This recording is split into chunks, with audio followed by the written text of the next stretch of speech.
राजनीति में एक सही चाल कई सालों का भविष्य बदल देती है और इस वक्त दिल्ली से चली एक चाल हिमाचल की सियासत का पूरा गणित पलटने वाली है।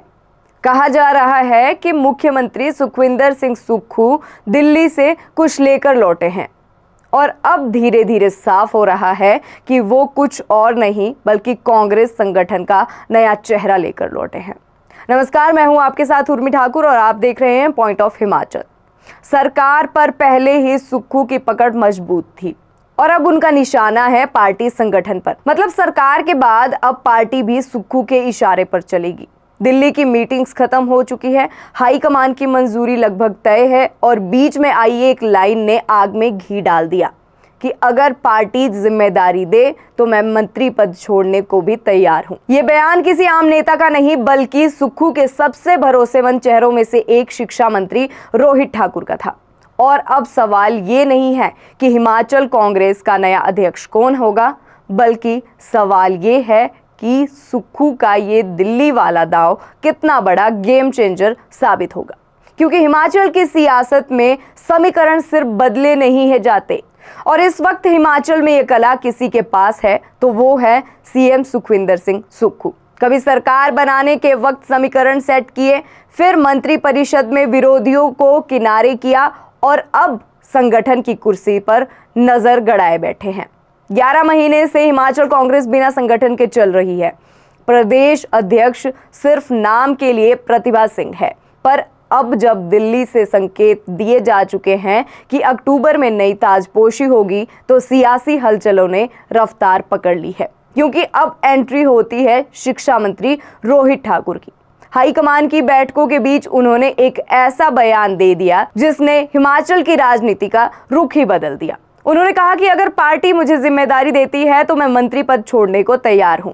सुनने में ये थोड़ा सा त्याग जैसा लगता है, पर असल में ये रणनीति का मास्टर स्ट्रोक है। क्योंकि जिस वक्त सीएम सुक्खू दिल्ली में हाईकमान से मुलाकात कर लौटे, उसी के कुछ दिन बाद ये बयान सामने आया। मतलब मैदान तैयार था और अब बस मोहरा चलना बाकी था। और अब माना जा रहा है कि सुक्खू ने अपने भरोसेमंद नेताओं के नाम पहले ही दिल्ली भेज दिए हैं। दरअसल ये लड़ाई सिर्फ एक पद की नहीं बल्कि हॉलीलॉज गुट बनाम सुक्खू गुट की पुरानी जंग का नया चैप्टर है। पहले जब वीरभद्र सिंह सीएम थे तब सुक्खू प्रदेश अध्यक्ष थे, लेकिन अब समीकरण पलट चुके हैं। सीएम सुक्खू है और प्रदेश अध्यक्ष प्रतिभा सिंह, लेकिन टकराव वही पुराना कि पार्टी पर काबू किसका होगा, संगठन किसकी मुट्ठी में रहेगा। वीरभद्र परिवार चाहता है कि अध्यक्ष की कुर्सी उनके खेमे में रहे, क्योंकि इससे टिकट वितरण से लेकर भविष्य की राजनीति तक पर उनका कंट्रोल बना रहेगा। मगर सुक्खू का पासा पलट चुका है, क्योंकि अगर रोहित ठाकुर अध्यक्ष बने तो संगठन पर भी सुक्खू की मुहर लग जाएगी। दिल्ली में बैठे हाईकमान के लिए भी ये स्थिति परफेक्ट है, क्योंकि आला कमान चाहता है कि प्रदेश में स्थिरता दिखे, ना कि झगड़े। अब सोचिए, जब एक मंत्री खुद त्याग की बात करे तो हाईकमान को उस पर भरोसा करने में देर नहीं लगती।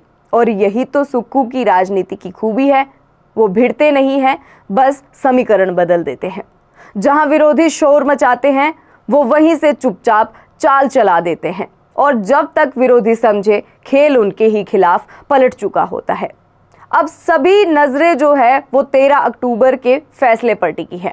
अगर रोहित ठाकुर को अध्यक्ष बनाया जाता है तो ये सिर्फ एक नियुक्ति नहीं होगी, बल्कि हिमाचल कांग्रेस के लिए नए युग का आगाज होगा, जहां सरकार और संगठन दोनों एक ही दरवाजे से चलेंगे और वह दरवाजा होगा मुख्यमंत्री सुक्खू का। हॉलीलॉज की दीवारें भले खड़ी रहे, पर सत्ता की चाबी अब पूरी तरह सुक्खू के पास होगी। राजनीति में कहते हैं, त्याग वही दिखाता है जो जीत का रास्ता जानता है, और सुक्खू ने वही रास्ता चुन लिया है। अब सवाल ये नहीं है कि अध्यक्ष कौन बनेगा, सवाल ये है कि क्या दिल्ली से चला सुक्खू का दांव हिमाचल कांग्रेस की पूरी बिसात बदल देगा। क्या आने वाले पंचायत चुनाव से पहले हिमाचल कांग्रेस सुक्खू मॉडल पर चलेगी, जहां फैसले भी उनके होंगे और मंजूरी भी। आपको क्या लगता है, क्या सुक्खू ने अपनी अगली जीत की जमीन अभी से तैयार कर ली है? नीचे हमें कमेंट करके बताइए और चैनल को सब्सक्राइब करना बिल्कुल भी ना भूले, क्योंकि हिमाचल की हर सियासी चाल हम आपके लिए पहले लेकर आते हैं। मिलते हैं अगली वीडियो में। धन्यवाद।